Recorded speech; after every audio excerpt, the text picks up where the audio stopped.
السلام علیکم ورحمۃ اللہ۔ میں قاری بدر منیر بات کر رہا ہوں۔ ابھی میں ایک خاص عمل اور خاص وظیفہ جو ہے وہ بتانے والا ہوں دشمن سے حفاظت کے لیے۔ اور کسی کا کوئی دوست ہے، کوئی محبوب ہے، کوئی رشتہ دار ہے، قریب ہے، دور کا ہے، اگر وہ ناحق کسی قید میں ہے، اس قید سے نجات کے لیے اور دشمن سے حفاظت کے لیے یہ خاص الخاص مسنون عمل ہے۔ اول آخر درود شریف پڑھیں اور اس عمل کو جو ہے آپ 7 مرتبہ پڑھیں یا 11 مرتبہ پڑھیں، تعداد ان کی یہی ہے 7 اور 11 مرتبہ۔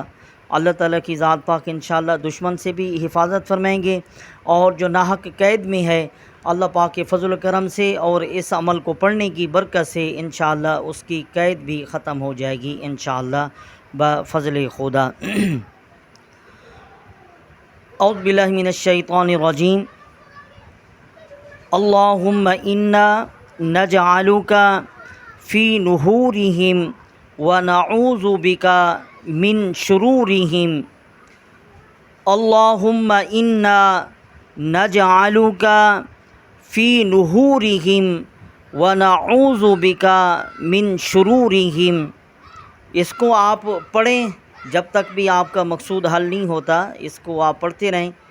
اللہ تعالیٰ کی ذات پاک ہر کسی کی دشمن سے حفاظت فرمائے، اور جو ناحق قید میں ہیں اللہ تعالیٰ کی ذات پاک ان کو آزادی نصیب فرمائے۔